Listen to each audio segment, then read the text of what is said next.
টাকা নাই ভাই। আমি সবসময় বলছি যে সরকারই এবারে আসুক সেই সরকারের জন্যে যতখানি খুশি নিয়ে আসছে না, এই কয়েকদিন, এক সপ্তাহ এক মাস যাক, ওনারা টের পাবেন যে কত প্রকার কি। কারণ আপনি কোত্থেকে এগুলো করবেন? টাকা তো নাই ভাই, রিমিটেন্স ছাড়া। এবং গার্মেন্টসের যে অবস্থা, সংগ্রামের শুরু, সংগ্রামের কোনদিন শেষ হয় না। সংগ্রামের শুরু আছে, শেষ নেই। সংগ্রাম জীবনের শেষ দিন পর্যন্ত চলবে। দেখেন, সরকারের জন্য একটা লিটমাস টেস্ট হচ্ছে এই রমাদান। উনি ওই জন্য বলছেন কি, দেখেন যে সেহেরি, ইফতারি এবং তারাবির সময় যেন কারেন্ট না যায়, কারণ কারেন্টটা আমার পর্যাপ্ত নাই, এটা আপনাকে মনে রাখতে হবে। ৭১টা আমাদের ছিনতাই হয়ে যায় কার্যত। কারণ আমরা সবাই জানি ৭১-এ আমাদের বাংলাদেশের মানুষ ৭১-এর মুক্তিযুদ্ধ করেছিল গণতন্ত্র প্রতিষ্ঠার জন্য, তার অর্থনৈতিক মুক্তির জন্যে। গণতন্ত্রও হয় নাই, অর্থনৈতিক মুক্তিও আসে নাই। ইউনূস আলী আখন্দ সাহেব প্রথমে এই যে ইলেকশন হচ্ছে, এই ইলেকশন বন্ধ চাই রিট করছিলেন, সেই রিট আউটরাইট খারিজ হয়ে গেছে।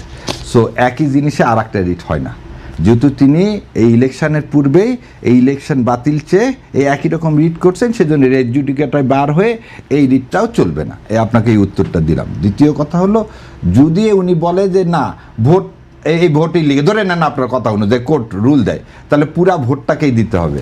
আপনি খালি গণভোট বলবেন হয়নি, আর পার্লামেন্ট ফর্ম অফ গভর্নমেন্টের দুইটা ভোটই তো হয়েছে ইউনূস সরকারের সাথে, তাহলে আপনি ইউনূস সরকারের অধীনে যা কিছু হয়েছে সব অবৈধ করবেন না বৈধ করবেন, এই জায়গায় থাকতে হবে। যদি সব অবৈধ হয় সব অবৈধ, সব বৈধ হলে সব বৈধ, এই জায়গাতে কোনো রকম ভাগ করার কোনো সুযোগ নাই। এবং জিয়াউর রহমানের 3 বছরের শাসনকালের বেনিফিট আজও তারেক রহমান পেয়ে যাচ্ছেন। কেন এটা পাইছেন? কারণ আপনাকে হৃদয়ে জায়গা করতে হবে। 180 দিনের প্ল্যানে তারা কি অগ্রাধিকার দিচ্ছে। এবং আর একটা জিনিস যেটা হলো, গতকালকের যে ব্লান্ডার, তারা যে জুলাই সনদের যে শপথটা নিলেন না, এই ব্লান্ডারের পরে তারা দেশটাকে আবার যেখানে সবাই মিলে দেশ গড়ার কথা ছিল, এই ব্লান্ডারের পরে কতখানি সবাই মিলে এক জায়গায় নিয়ে সামনে এগোতে পারবো আমি জানি না। আমাদের সমাজে অনেক বাচ্চা যারা স্পেশাল চাইল্ড, বাবা মা তাদের দিকে যে সেটা ভালো ইয়া করে, তার খাবার তার টেবিলে 2টা ডিম থাকে, আর যে স্পেশাল চাইল্ড তার টেবিলে অন্যভাবে নিন। এটা বাস্তবতা, সব জায়গায় সব ফ্যামিলিতে হয় তা না। আমাদেরকেও কিন্তু সে বিমাতা সুলভ আচরণ করা হয়েছে। সরকারের প্রথম দিনের মন্ত্রীরা যে বয়ান দিলেন, ইনক্লুডিং মাননীয় প্রধানমন্ত্রী, শাহরিয়ার কবির, আপনি কি বলবেন? মাননীয় প্রধানমন্ত্রী হিসাবে উনি যেটা লিখেছেন, আপনি যেটা কোট আনকোট করলেন, আমার কাছে কিন্তু এটা খুব ম্যাচিউর মনে হয়। এই কারণে ম্যাচিউর বলতেছি, এই দীর্ঘ 17 বছর পর উনি দেশে আসলেন, ইলেকশন হলো, আজকেই প্রথম, মানে কালকে শপথ নেওয়ার পর আজকে প্রথম উনি স্মৃতিসৌধে গেলেন। এবং যেটা ভাই বললেন, স্মৃতিসৌধ জেনারেলি 71-কেই খালি স্মরণ করে করা হয়। উনি এখানে আমার কাছে মনে হলো ডক্টর মিলন থেকে শুরু করে, মানে 90-এর গণ অভ্যুত্থান, তারপর থেকে 2001 থেকে লগি বৈঠা থেকে শুরু করে কাউকে উনি বাদ দিলেন না। তার মানে এই কথাটা একটা সিগনিফিকেন্ট আছে। সিগনিফিকেন্ট কি, আজকে দেশ এই জায়গায় এসছে, আমরা যে জুলাই সনদ এবং আজকে যে দ্বিতীয় বিপ্লবের কথা বলছি, সেটা একদিনে আসেনি। এবং উনি ওই জিনিসটাকেই ধারণ করে নিয়েই বলতেছেন বলে আমার মনে হয়েছে যে 71 থেকে যে জার্নি শুরু আজাদির, সেটা এখনও পরিপূর্ণ পায়নি। 24 থেকে আজকের এই নির্বাচনের মাধ্যমে আমাদের পথ চলাটা শুরু। সুতরাং আমি এটাকে সাধুবাদ জানাই। এবং তার এই কথাটাকে খালি সাধুবাদ না, তার একটা ম্যাচুরিটি, একটা দেশের প্রধানমন্ত্রী হিসাবে, এতদিন উনি বেগম খালেদা জিয়ার সন্তান ছিলেন, আর আজ থেকে উনি যাই লিখবেন, মানে গতকাল থেকে যাই লিখবেন, উনি বাংলাদেশের প্রধানমন্ত্রী হিসাবে সব কিছুকে অ্যাড্রেস করা হবে। তো আমরা সমালোচনা করলেও কিন্তু ওনাকে আরেকটা জিনিস বলি, এতদিন উনি ছিলেন বাংলাদেশ জাতীয়তাবাদী দলের নেতা, যখন প্রধানমন্ত্রী হয়ে গেছেন উনি কিন্তু এই বাংলাদেশের 16 কোটি জনগণের নেতা। কারণ প্রধানমন্ত্রী ডিনোটস যে he is the leading the country. So তার প্রতিটা স্টেটমেন্টই হচ্ছে বাংলাদেশের স্টেটমেন্ট। সো সেই কারণে তার প্রতিটা জিনিস আর ওই বিএনপি কেন্দ্রিক খালি দেখার আর কোনো সুযোগ নাই। সো তার এই স্টেটমেন্টটা আমার কাছে আপনি বলছেন যে 71 পরিপূর্ণতা পায়নি বা হয়নি, কিভাবে পরিপূর্ণ হবে? গণতন্ত্র আজকে পর্যন্ত যেটা গণতন্ত্র, মানে আপনি যদি সিম্পল করে বলি, আমাদের ইনস্টিটিউশন হয় না। আজকে জুলাই সনদের কথাটা কেন আসলো? জুলাই সনদের কথাটা এই কারণে আসলো, আমি একটা জিনিস আপনাকে একটু শোনাতে চাই। না, আমি একটু আপনার কাছে জানতে চাই যে আর কি 71 পরিপূর্ণতা পায়নি, এর ব্যাখ্যাটা আপনি 71 পরিপূর্ণতা কিভাবে পরিপূর্ণ হবে? পরিপূর্ণ হবে এই জুলাই সনদ বাস্তবায়নের মধ্যে দিয়ে। এটা আপনি এক কথায় যদি আমাকে জিজ্ঞাসা করেন যে 71 থেকে যে জার্নি শুরু, সে জার্নি আজও গণতন্ত্র, Rome was not built in a day, সেরকম 71 আমাদের স্বাধীনতা হয়েছে, আমরা একটা পতাকা পাইছি, সেখান থেকে আজকে স্বাধীন সার্বভৌম একটা দেশে যেভাবে ইনস্টিটিউশন তৈরি হওয়া উচিত, যেভাবে জুলাই সনদের যেগুলো আছে মানুষের ভোট ও ভাতের অধিকার, এই যে তিনি আজকে বোধহয় বলছেন যে সাংবাদিকদের বিশেষ করে বলছেন, তার মানেটা কি? আমরা নির্ভয়ে একটা পরিবেশ চাই, মত প্রকাশের একটা স্বাধীনতা চাই, যেখানে আমাদের ফান্ডামেন্টাল রাইটসগুলো কি হবে। আমি ওই প্রসঙ্গে আসবো, আমি আবার একটু যেতে চাই মাহবুব আলম আপনার কাছে, যে সরকার 3টি অগ্রাধিকারের কথা বলেছেন, সরকারের 2জন মন্ত্রী সচিবালয় ব্রিফ করতে গিয়ে বলেছেন।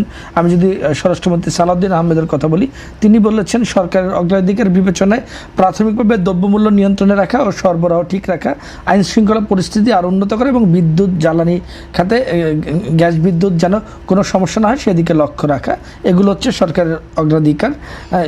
কারণ এ প্রসঙ্গে তথ্যমন্ত্রী জহিরুদ্দিন স্বপন বলছেন যে সরকারের পক্ষ থেকে এই মুহূর্তে পবিত্র রমজান উপলক্ষে দ্রব্যমূল্য নিয়ন্ত্রণ রাখাটা একটি বড় চ্যালেঞ্জ, আইন শৃঙ্খলা পরিস্থিতি একই বিষয়ে তারা ব্যাখ্যা করেছেন। এটা কি খুব বড় চ্যালেঞ্জ সরকারের জন্য, এই সরকারের জন্য? আমি রমজানের আগের দিন দেশ পরিচালনার দায়িত্ব নেবার পর আমি এটাতে আসছি। তার আগে শাহরিয়ার ভাই যেটা বললেন সেটা হচ্ছে 71 পরিপূর্ণ হয় না, এবং এই জুলাই অভ্যুত্থানের মধ্য দিয়ে জুলাই সনদ বাস্তবায়িত হলে যে আমাদের 71 আকাঙ্ক্ষা বা গণতন্ত্র পরিপূর্ণ লাভ করবে। আমি কিন্তু শাহরিয়ার ভাইয়ের সাথে একমত হতে পারছি না। কারণ 71 যে আমরা 71টা আমাদের ছিনতাই হয়ে যায় কার্যত।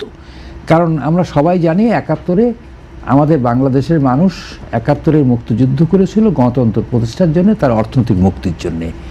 গণতন্ত্রও হয় নাই, অর্থনৈতিক মুক্তিও আসে নাই, এবং এই 24-এর অভ্যুত্থানের মধ্য দিয়ে একটা গণতন্ত্রের পথে যাত্রা শুরু করেছি। কাজেই যাত্রা শুরু থেকেই তো আমি বলতে পারি না যে আমার এটার মধ্য দিয়ে আমরা পরিপূর্ণ গণতন্ত্র লাভ করব। কারণ গণতন্ত্র যদি হয় 5 বছর পর পর একটা ভোট, তাহলে হয়তো পেলাম, কিন্তু গণতন্ত্র তো 5 বছর পর পর একটা ভোট না। এটা ভাত কাপড়ের ব্যাপার, এটা গরিব মানুষের ব্যাপার, এটা শ্রমিকের ব্যাপার, এটা কৃষকের ব্যাপার। তো আমরা যাত্রাটা একটা গণতন্ত্রের পথের একটা যাত্রা শুরু হলো 71-এর যে ধারাবাহিকতার, আমরা একটা বিজয়ের একটা স্টেপ আমরা অতিক্রম করলাম। 71-এর যে আনফিনিশড মুক্তিযুদ্ধর একটা জায়গায় আমরা এখানে আসলাম। অর্থাৎ এই মুক্তিযুদ্ধকে চূড়ান্ত জায়গায় নিয়ে যেতে আমি মনে করি না একটা লং আমাদের সংগ্রাম করতে হবে। বিনা সংগ্রামে আমরা এটা হবে। হয়ে গেছে, কিভাবে চিন্তাই হলো? 71 চিন্তায় হয়ে গেছে, আপনি নিশ্চয়ই জানেন এবং আমাদের দেশবাসী জানে। 71-এর যে আমাদের যে মুক্তিযুদ্ধের যে মৌলিক বিষয় ছিল ভাত কাপড় এবং বৈষম্য বিরুদ্ধে আন্দোলন। পশ্চিম পাকিস্তান আমাদের উপরে বৈষম্য করত বলে তার বিরুদ্ধে ছিল আন্দোলন। কিন্তু আমরা কি দেখলাম 71-এর পরে সেই সমাজ ব্যবস্থাই রয়ে গেল, বৈষম্যের কোনো অবসান হলো। তো কাজেই 71-এর যে অসমাপ্ত মুক্তিযুদ্ধ, সেইটাকে যদি সমাপ্ত করতে হয়, আমরা যদি মনে করি আজকের যে সমাজ, আজকের যে সরকার রাতারাতি আমরা হবে, এটা আমরা তা মনে করি না। শাহরিয়ার কবির, আপনার বিশ্লেষণ শুনতে চাই সঙ্গে। আমি ভাইয়ের সাথে একমত। প্রথমে একটা এই জিনিস অ্যাড করি, সংগ্রামের শুরু, সংগ্রামের কোনো শেষ হয় না। সংগ্রামের শুরু আছে, শেষ নেই। সংগ্রাম জীবনের শেষ দিন পর্যন্ত চলবে। আর ভাইয়ের কিছু কথার সাথে আমি আবারও একমত বলছি। আমার ক্ষুদ্র জ্ঞান, ওই জন্য হয়তো এক্সপ্লেনটা করতে হয় না। আমি বলছি যে জুলাই সনদের মাধ্যমে একটা নতুন পদযাত্রা আমাদের শুরু হবে ইনশাল্লাহ। এখন ভাই যেটা বললেন সেখানে একটা জিনিস বলি, এই যে 73 সালে ইলেকশনের কথা বললেন, তো তার আগে একটা জিনিস বলি। এটা হচ্ছে 75 সালের সংবিধান। 4th অ্যামেন্ডমেন্ট করে যা করা হয়েছে, 72-এর সংবিধান তো মোস্তাকের সংবিধান না, শেখ মুজিবুর রহমান 4th অ্যামেন্ডমেন্টের পরে, আচ্ছা বাকশালের মাধ্যমে আওয়ামী লীগকে হত্যা করা হয়েছে, বাকশালের মাধ্যমে 72-এর সংবিধানকে হত্যা করা হয়েছে। তাহলে আপনি যদি হত্যার প্রশ্নে আসেন যে 72-এর সংবিধান, তাহলে 72-এর সংবিধান হত্যা করা হয়েছে 4th অ্যামেন্ডমেন্টের মধ্যে দিয়ে, এবং সেটা কি বাকশালের মাধ্যমে আওয়ামী লীগকে হত্যা করছে। আওয়ামী লীগকে কে হত্যা করলেন? শেখ মুজিবুর রহমান সাহেব নিজে। দ্বিতীয় যে কথাটা বললেন, মহান মুক্তিযুদ্ধ আমার কাছে চিন্তায় 2 রকমভাবে। একটা চিন্তা হচ্ছে, দেখেন ডিসপ্যারিটি বা যেটা ভাই বলতেছে, পশ্চিম পাকিস্তান এবং পূর্ব পাকিস্তান মিলে একটা পাকিস্তান, এবং এইভাবে কোনো জাতি রাষ্ট্র গঠন করার কোনো ইতিহাস আমি পলিটিক্যাল সায়েন্সের ছাত্র হিসাবে আমার মনে হয় যে ওই প্রথম দিনে একটা যোগ করা হয়েছে আমাদের সাথে। এটা হচ্ছে প্রথম দিনে এই জাতির সাথে যোগ করা হয়েছে। কেন এই কথাটা বললাম আপনারা জানেন কিনা, 1946 সালে কিন্তু স্বাধীন বাংলা আন্দোলন তৈরি করছিলেন কিন্তু হোসেন শহীদ সোহরাওয়ার্দী ভাই, ভালো জানেন।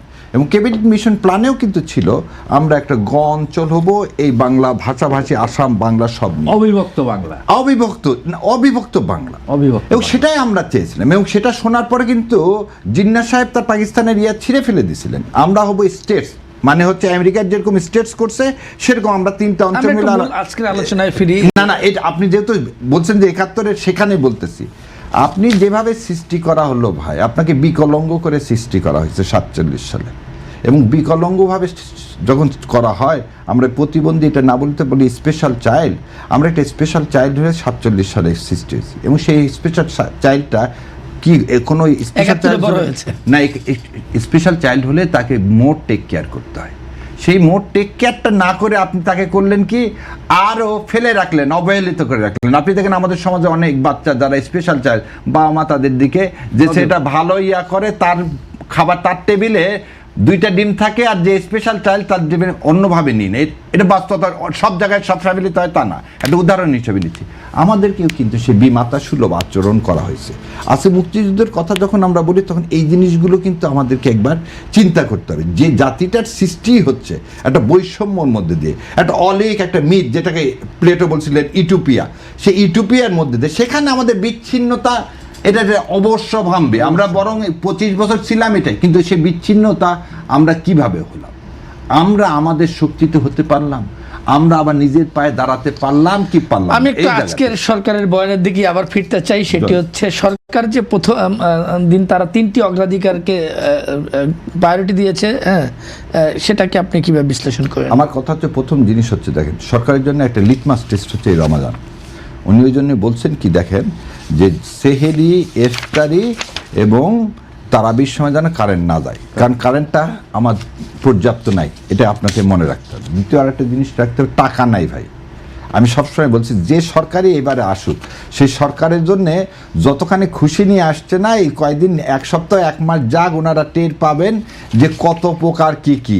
কারণ আপনি কোত্থেকে এগুলো করবেন, টাকা তো নাই ভাই। রিমিটেন্স ছাড়া এবং গার্মেন্টসের যে অবস্থা, আপনি এটা দিয়ে সবাই আমরা খুব করলাম। আমাদের সর্ববৃহৎ বাজার হচ্ছে ইউরোপে, আমেরিকা থেকে তুলে নিয়ে এসে, নাহলে আমি আমেরিকায় দিব। ইউরোপালারা যদি আবার আমাকে বলে যে অমুক জায়গা থেকে তুলে নিয়ে আসতে হয়, তার মানে সরকারের সামনে প্রথম চ্যালেঞ্জটা হচ্ছে টু মিটিগেট এক্সপেন্সটাকে কি কমাতে হবে, এবং সমস্ত জায়গায় তাকে সংস্কার করতে হবে। যেমন আপনি প্রথম দিন থেকেই দেখেন, নিয়োগ থেকে শুরু করে, পুলিশ থেকে শুরু করে, পৃথিবীর কোনো রাষ্ট্র পুলিশ ছাড়া চলে না। তাহলে এই যে প্রায়োরিটিগুলো তাকে দিতে হবে। ওই যে প্রথমে 100 ডক্টর জাহেদ বলছে, আমি জানি না 100 ডেজের কোনো প্ল্যান আমরা পাইনি, আমরা এখনো পাইনি, দিবে। আর উনি বলছেন ওনার আছে, আমরা কোনো পেপার পত্রিকায় পাইনি। সো প্রায়োরিটাইজ করে ওনারা বলেছেন যে খুব দ্রুত শীঘ্রই হচ্ছে, খুবই ভালো কথা, আলহামদুলিল্লাহ। সো এই 180 দিনের প্ল্যানে তারা কি অগ্রাধিকার দিচ্ছে। এবং আরেকটা জিনিস যেটা হলো, গতকালকের যে ব্লান্ডার, তারা যে জুলাই সনদের যে শপথটা নিলেন না, এই ব্লান্ডারের পরে তারা দেশটাকে আবার যেখানে সবাই মিলে দেশ গড়ার কথা ছিল, এই ব্লান্ডারের পরে কতখানি সবাই মিলে এক জায়গায় নিয়ে সামনে এগোতে পারবো আমি জানি না। আমি সেজন্য আমি অপটিমিস্টিক হতে চাই। এবং নতুন সরকার প্রথম একটু দৃষ্টি আকর্ষণ করি, জুলাই সনদের কার্যক্রম স্থগিত চেয়ে একজন আইনজীবী আজকে রিট করেছেন। সেখানে নিশ্চয়ই বলা ইউনুস আলী আকন্দ, সুপ্রিম কোর্টের আইনজীবী, তিনি এই রিটটি করেছেন। সেখানে তিনি বলেছেন যে জুলাই সনদের বৈধতা চ্যালেঞ্জ করে তিনি জনস্বার্থে রিটটি করেছেন, এবং এটি সংবিধানের সঙ্গে কেন সাংঘর্ষিক ঘোষণা হবে না, এই মর্মে রুল চাওয়া হয়েছে। রুল নিষ্পত্তি না হওয়া পর্যন্ত জুলাই সনদ 2025-এর কার্যক্রম স্থগিত চাওয়া হয়েছে। আপনাকে একটু বলে দিই, ইউনুস আলী আকন্দ সাহেব প্রথমে এই যে ইলেকশন হচ্ছে, এই ইলেকশন বন্ধ চাই রিট করছিলেন, সেই রিট আউটরাইট খারিজ হয়ে গেছে। সো একই জিনিসে আর একটা রিট হয় না, যেহেতু তিনি এই ইলেকশনের পূর্বেই এই ইলেকশন বাতিল চেয়ে এই একই রকম রিট করছেন, সেজন্য রেড জুডিকেটায় বার হয়ে এই রিটটাও চলবে না। আপনাকে এই উত্তরটা দিলাম। দ্বিতীয় কথা হলো, যদি উনি বলে যে না ভোট এই ভোটই লিগে ধরে নেন আপনার কথা অনুযায়ী কোর্ট রুল দেয়, তাহলে পুরা ভোটটাকেই দিতে হবে। আপনি খালি গণভোট বলবেন হয়নি, আর পার্লামেন্ট ফর্ম অফ গভর্নমেন্টের দুইটা ভোটই তো হয়েছে ইউনুস সরকারের সাথে, তাহলে আপনি ইউনুস সরকারের অধীনে যা কিছু হয়েছে সব অবৈধ করবেন না বৈধ করবেন, এই জায়গায় থাকতে হবে। যদি সব অবৈধ হয় সব অবৈধ, সব বৈধ হলে সব বৈধ, এই জায়গাতে কোনো রকম ভাগ করার কোনো সুযোগ নাই। এবং ভাগ করলে, জাতি ভাগ করলে বেনিফিট আমি আপনি না, আমরাই সাফার করবো। এই যে ভাই যেটা বললো জার্নি শুরু হয়েছে, এই জার্নিটাকে, এবং আমার কাছে সবসময় আমি মনে রাখি যে রাস্তায় নামার সময় না, বহুবার রাস্তায় নামা। মাহবুব আলম, আপনি এই রিটকে কিভাবে দেখেন? আমি মনে করি এইটা হচ্ছে একটা সস্তা জনপ্রিয়তার জন্য, অথবা এর পিছনে একটি গভীর ষড়যন্ত্র থাকতে পারে, দূরদর্শী থাকতে পারে। তবে আমার প্রাথমিকভাবে ধারণা, কারণ এই ভদ্রলোক আগেও রিট করেছে, তো এইরকম রিট করার একটা প্রবণতা আছে যে সংবাদপত্রে, বিশেষ করে দৈনিক পত্রিকায় নামধাম আসে, তো এটা সস্তা জনপ্রিয়তা থেকে। তবে এটা খুব বিপজ্জনক, এই ধরনের ব্যাপারগুলো রাষ্ট্রীয় বিষয় নিয়ে, সাংবিধানিক বিষয় নিয়ে, মানে রাজনীতিকে কোর্টের বারান্দা বাবা কেন নিয়ে যাবে? এটা তো আওয়ামী লীগের সময় নিয়ে গেছে। হ্যাঁ, এই যে কোর্টে হাজির করা, এই প্রবণতাগুলো বন্ধ করতে হবে। তাছাড়া যে স্যার ঠিকই বললেন যে তাহলে তো সব কিছুই অবৈধ হয়ে যাবে, আজকের এই মানে সংসদ সব কিছু, যেটা আমরা একটা নবযাত্রা শুরু হয়েছে গণতন্ত্রের, এই নবযাত্রাকে বাধাগ্রস্ত করার জন্যে এটা এক ধরনের মানে হটকারিতা, এটা পাগলামি। এই তারেক রহমানকে এই সুযোগ গ্রহণ করতে পারবেন?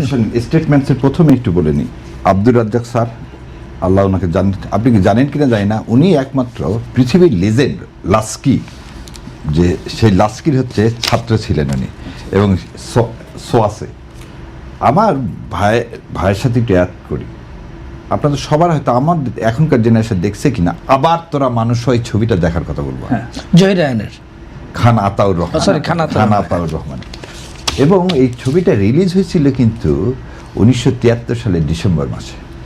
আমি কেন এই কথাটা বললাম, এটা কলেজের প্রিন্সিপাল মুক্তিযোদ্ধাদেরকে, তাদের মধ্যে কি ফ্রাস্ট্রেশন, একটা স্বাধীন দেশে মুক্তিযোদ্ধাদের ফ্রাস্ট্রেশন এবং জিনিসপাতির কি অবস্থা, আবার তোরা মানুষও দেখলে, এবং আমি জানি ভাই ভালো জানবে, সবচেয়ে বেশি মুক্তিযোদ্ধা হত্যা হয়েছে আপনি কি জানেন যে এই 72 থেকে 75 পর্যন্ত, অবশ্যই 72 থেকে 75 পর্যন্ত সবচেয়ে বেশি মুক্তিযোদ্ধা হত্যা হয়েছে।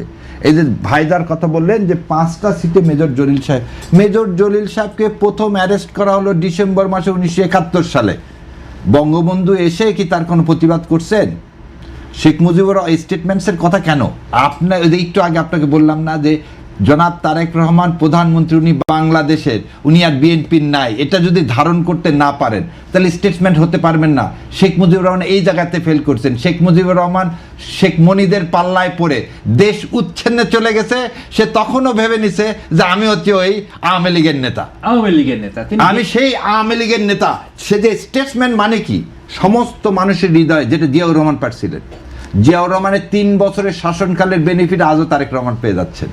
কেন এটা পাইছেন? কারণ আপনাকে হৃদয়ে জায়গা করতে হবে। আমি কেন এক অনুষ্ঠানে বলছিলাম, শেখ মুজিবুরকে বঙ্গবন্ধু কেন, যত উপাধি আছে সেই উপাধি কেড়ে নিল কেন? আজকে আমার আপনার মতো লোক, আমাদের জন্মই হয়নি 71 সালে, আমরা কেন বঙ্গবন্ধু উপাধি দিতে চাচ্ছি না? কেন বলছি উনি বঙ্গবন্ধু হতে পারেন? যখন ইতিহাসটা পড়া হচ্ছে, আমার মুক্তিযোদ্ধা, আমার চাচাদেরকে, আমার বাবাকে এই রক্ষী বাহিনী ধরে নিয়ে চলে গেছে, আমার বাবা মুক্তিযোদ্ধা। আমি তাহলে এই সন্তান যখন এটা জানবো, আমাকে, আমার বোনকে আমার মা ভাতের ফ্যান খাওয়াইছে জানেন, এদের বলতে চাইছিলাম না, আমরা এক ভাই এক বোন, আমাদের অবস্থা অনেক অবস্থাশালী লোক, কিন্তু 74-এর সময় আমার ছোট বোনটা এখনো বলে যে আমার কেন ভাইয়া সেই সময় দুধ পাইলে আমি কেন পেলাম না। সো এই কথাগুলো যখন মাথায় ঢুকবে, তখন কি আর আপনি শেখ মুজিবুরকে ওই জায়গাতে দিতে পারবেন? ধরেন একটা লোকের বর্ণাঢ্য অনেক কৃতিত্ব থাকবে, কিন্তু একটা জিনিসে যথেষ্ট, তার সবকিছুকে শেষ করে। না, তার চেয়ে তো বড় কথা, কত বড় মিথ্যাচার করেছে। দেশে দুর্ভিক্ষ হচ্ছে, হাজার হাজার লাখ লাখ লোক মারা যাচ্ছে, পার্লামেন্টে দাঁড়িয়ে বলছেন দেশে কোনো দুর্ভিক্ষ নাই। না, তার চেয়ে বড় কথা, একটা মানুষ অমানুষ হলে তার সন্তানের বিয়েতে ওইরকম জাঁকজমকপূর্ণ করে দেওয়া সম্ভব কোনো মনুষ্যত্ব থাকলে? যখন দেশে আপনাকে বলি কাফনের কাপড় নাই, ঠেলা গেতে, এটা আপনাদের শর্ট ফিল্ম আছে যে নিয়ে যাচ্ছে, ঢাকায় সাংবাদিকরা আছে, কাক পর্যন্ত খাচ্ছে লাশ, তখন কি আমি জাতির নেতা হলে আমার ছেলেদের বিয়ে ওইভাবে জাঁকজমকপূর্ণভাবে দিব? 10,000 লোককে দাওয়াত করে মাথায় সোনার মুকুট দিয়ে, এটার পরে কি আর বঙ্গবন্ধু বলা যায় কাউকে? সো আমরা বলতে চাই জনাব তারেক রহমানের হাতে সেই সুযোগটা আসছে, উনি জুলাইকে ধারণ করুক, সামনে এগিয়ে যাক, 16 কোটি মানুষ কি চায় সেটা জান। আমাদেরকে রাতারাতি সিঙ্গাপুর হতে হবে না, ওয়াশিংটন হতে হবে না, দুর্নীতিটা প্রথম বন্ধ, দিনে তারেক রহমান একটি নির্দেশনা দিয়েছেন, তিনি তা বলেছেন যে তার গাড়ি বহরে থাকা কারণে যেন ট্রাফিক সিগন্যাল না হয়, রাস্তায় পুলিশ যেন দাঁড়িয়ে না থাকে। অর্থাৎ আগে আমরা যে ধরনের প্রধানমন্ত্রীর প্রোটোকলগুলো দেখেছি তিনি এগুলো অ্যাভয়েড করতে তা হয়নি। আজকে 4 ঘন্টা আড়িকা রাস্তা বন্ধ ছিল, আজকে তিনি এই নির্দেশনাগুলি দিয়েছেন। এটাই হতে হবে।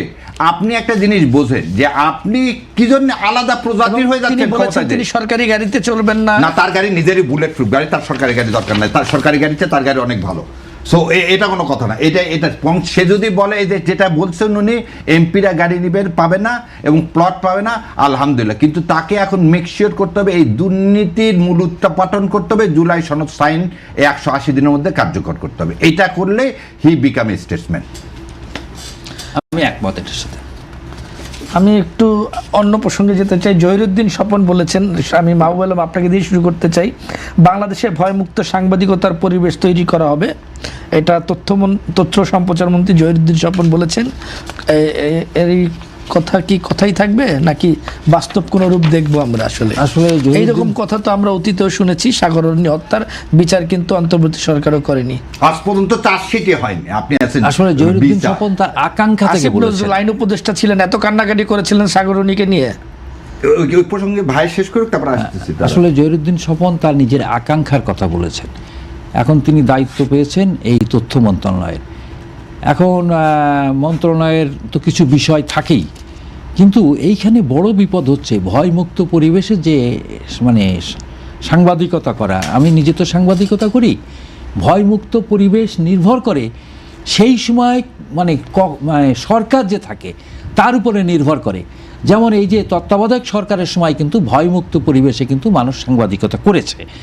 এমনকি মানে তত্ত্বাবধায়ক সরকারের, অন্তর্বর্তী সরকারের যে প্রধান, তাকে নিয়েও যা ইচ্ছে তাই বলেছে।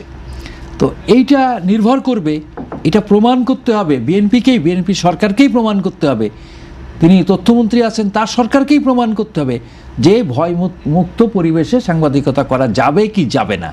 আবার সাংবাদিকদের মধ্যে একটা বিষয় আছে, সাংবাদিকদের মধ্যে আগে থেকে কিছু চাটুকার তৈরি হয়ে আছে, যেটা নিশ্চয়ই আপনি খেয়াল করেছেন।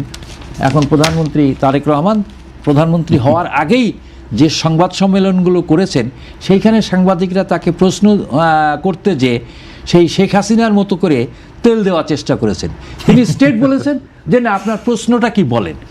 তো এই ধারাবাহিকতা যদি প্রধানমন্ত্রী তারেক রহমান অব্যাহত রাখেন, তাহলে আমার মনে হয় ভয়মুক্ত পরিবেশে একটা ন্যূনতম ভয়মুক্ত, আমি পুরো মানে তৃতীয় বিশ্বের দেশে একেবারে ভয়মুক্ত হওয়া যায় না, এটা যে যাই বলুক, এটা ইউরোপ না। তো কাজে একটা ন্যূনতম ভয়মুক্ত পরিবেশ যদি আমরা পাই, তাহলে সাংবাদিকতার একটা জায়গা আমরা মানে অন্তত করতে পারবো। দেখেন, জহিরুদ্দিন স্বপন ভাইকে আমি চিনি বহু আগে থেকে। উনি ছাত্র মৈত্রীর সভাপতি ছিলেন। উনি যখন সভাপতি ছিলেন তখন নুরুল ইসলাম বকুল ছিলেন সাধারণ সম্পাদক, এবং স্বপন ভাই লেফটিস্ট ঘরানার থেকে, ছাত্র মৈত্রী থেকে এসছেন, এবং মুস্তাফিজুর রহমান সাহেবের হাত ধরে কিন্তু ওনার বিএনপিতে আসা। সো আমি যেটা দেখছি, উনি ছাত্র বয়সে ঢাকা ইউনিভার্সিটিতে আজকে যারা সাংবাদিক আছেন তাদের সবার সম্পর্কে কম বেশি জানেন। এবং ভাই যেটা বললেন ওয়েস্ট বোর্ডের আজ পর্যন্ত কিন্তু কোন সবাই কিন্তু মুখে মুখে আপনার স্বাধীনতা চাচ্ছে, এই ওয়েস্ট বোর্ডের ইমপ্লিমেন্টেশনটা চাচ্ছে না কেউ, না কেউ। তো এই ইমপ্লিমেন্টেশন আপনারা কি you are the mirror of the society. সাংবাদিকতে কি বলা হয়, মিরর অফ দ্য সোসাইটি। তা আপনি যে ভাই যেটা বলে, এটা সত্যি তো দুঃখের কারণ। আমি কেন হাত কচলাতে কেন একজনের সামনে প্রশ্ন করব? হাত টক দেখে ছোটবেলায় উই ওয়াজ ইন্সপায়ার্ড যে জার্নালিজম হবে এরকম। জার্নালিজমটা হাত টকে কি পৃথিবীর প্রেসিডেন্টকে বলতো আপনি নিয়ে এসে, মানে আমেরিকার প্রেসিডেন্টকে তো আপনি পৃথিবীর প্রেসিডেন্টই ভাবতেছেন, তাকে নিয়ে এসে ইউ আর ফেসিং সিনেটটা আগে কী ছিল আমেরিকার senate don't bother of anythings. So আপনি যদি অর্থনৈতিক স্বাধীনতা না দেন ভাই, পেট যদি ভাই ক্ষুধা থাকে, আপনি যদি রিটায়ারমেন্টের পরে, আমি জানি না আপনাদের আহসান হাবিবের ভাইরা, সে বিখ্যাত কবি, তার ভাইরা সবাই সাংবাদিক ছিল, তাদের কয়জন এখন খোঁজ রাখে? কয়জন সাংবাদিকের বাড়িতে এখনো চুলায় ভাত চলে কি না এটা কে দেখছে?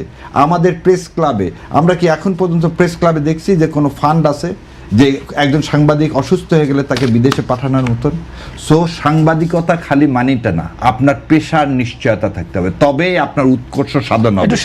যারা পাবলিক ডাক্তার আছে তারা প্রাইভেট প্র্যাকটিস করতে পারবে না। আপনি হাসপাতালের অপারেশনের সমস্ত ব্যবস্থা করবো আগামী 1 বছরের মধ্যে, মানুষকে ক্লিনিকে যেতে হবে না। আপনি এই কথা কেন বলতেছেন না যে এটাকে ট্রাস্ট করা হবে, ওষুধ ছাড়া বিনামূল্যে আপনারা সবাই চিকিৎসা পাবেন? কোথায় প্রতিটা ফার্মাসিতে একজন করে ফার্মাসিস্ট নিয়োগ দেওয়া হবে? এই জিনিসটা আপনি যাচ্ছেন না, আপনি গোড়াতে না যে আপনি সিন্ডিকেটের কথা বলতেছেন কেন? 9টা 5টা পর্যন্ত আমি বসলাম অফিসে, একটা রুগীও দেখলাম না, লাভ কি হলো? আপনি যদি বলেন কেন প্রাইভেট, একটা আমাদের দেশের মতো গরিব দেশে আপনি ইউনিয়ন পর্যায়ে পর্যন্ত কেন আপনি ডাক্তার নিয়ে যাচ্ছেন না? ভাই সরি আপনার কথা বলতে ইন্টারাপ্ট করলাম ভাই। ঠিক আছে, না আপনি সঠিক কথা বলেছেন। এই কথাগুলো কোথায় তার তো কাছে? উনি সেই কথা না বলে উনি বলছেন দুর্নীতি দূর করবেন। আগে তো তিনি তো জানেন এবং বাংলাদেশের কোনো প্রভাব থাকবে না, তিনি তো বাংলাদেশের অবস্থা জানেন। তিনি যদি আজকে বলতেন, তিনি ডে 1-এ বলতেন যে সমস্ত চিকিৎসকদের ঢাকার বাইরে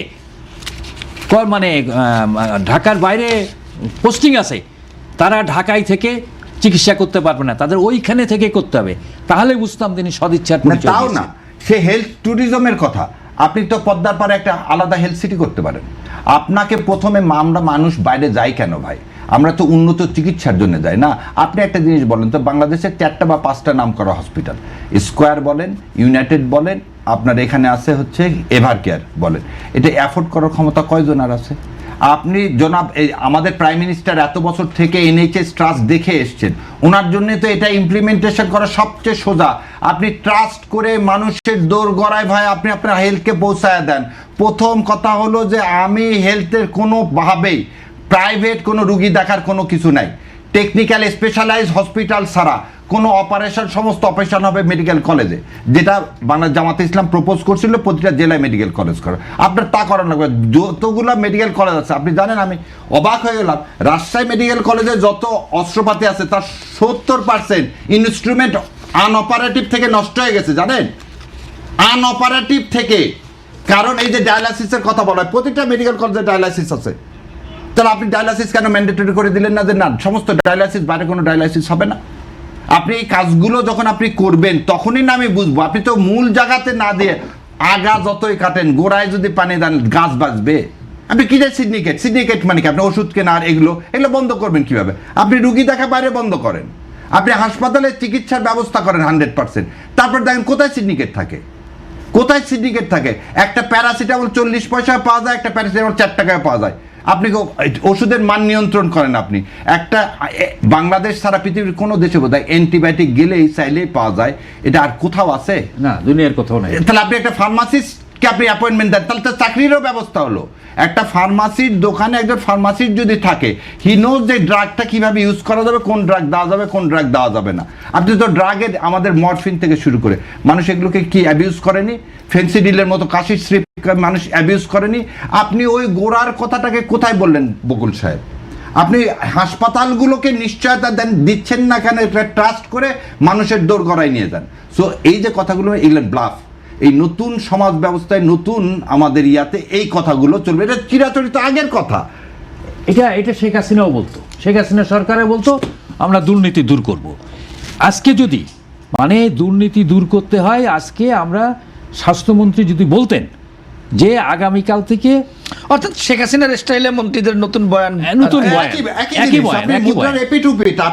আপনি বলতেছে আর একটা জিনিস দেখেন, আপনার ইশতেহার আছে, ইশতেহারের মধ্যে আপনি কথা বলেন, আপনি তো NHS ট্রাস্ট করতে চাইছেন, আপনি সেখান থেকে বলেন। আপনি হঠাৎ করে নিয়ে আসলেন যে ঠিক আছে 9টা থেকে 5টা পর্যন্ত ডাক্তার থাকতে হবে। ডাক্তার থেকে কি করবে? আপনাকে রুগীকে তো পাঠাতে হবে, বাইরে কেউ দেখতে পারবে না। যেমন আমাদের দেখেন পার্থক্যটা দেখেন, আজকে আমাদের আইনমন্ত্রী কি বলছে যে যার এই টাকায় চলবে না তার বিচারক পদে থাকার দরকার নেই, চলে যাও। This a very not only a nice statement. তার কাছ থেকে, আসাদ ভাইয়ের কাছ থেকে এরকম স্টেটমেন্ট পাওয়া মানে কি? তোমার যদি পোষায় এই বেতনে তুমি করো, নাহলে চলে যাও। আপনি ডাক্তার বেলায় এই কথা বললেন না কেন? যে তোমাকে যে সরকারি বেতন দেওয়া হচ্ছে সেটাতে নিয়ে বাবা পারলে তুমি পোষালে চাকরি করো, নাহলে চাকরি ছেড়ে দিয়ে প্রাইভেট প্র্যাকটিস করো। হয় সরকারি চাকরি করবা, নাহলে প্রাইভেট প্র্যাকটিস করবা, দুইটার একটা মাঝখানে থাকবে না। মাঝখানে থাকো না, তুমি 2 টাকা নিও না। এবং আমি একটা জিনিস বলি, আমি যদি প্রাইভেট প্র্যাকটিস করে বেশি টাকা পাই, আবার সরকারেরও তাহলে আমি হাসপাতালে থাকবো? আর প্রতিদিন আমাদের দেশে এটা সম্ভব নাকি ডাক্তারের পিছনে আর একটা ডাক্তার লাগায় রাখা, যে ও আসতেছে কিনা? তখনই তো দলীয়করণ হয়। দলীয়করণটা হচ্ছে কোথায়? এই এক্সট্রা অ্যাডভান্টেজ নেওয়ার জন্যই তো এই যে ভাই যেটা বললো, হাত কসলা কসলি তো আসবে ওইখান থেকেই। কারণ আপনি একটা জিনিস দেখেন, গত 15 বছর ড্যাবের কোনো রকম কোনো ডাক্তার ড্যাব করা লেখা থাকলে তার কোনো প্রমোশন হয়নি।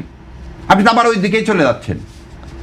এখন হবে কি, সাথী প্রতি যারা ছিল তাদের কারো প্রমোশন হবে না, তাহলে আবার সেই দলীয়করণের মধ্যে চলে যাচ্ছেন। বাংলাদেশের স্বাস্থ্য ব্যবস্থা তৈরি করেন।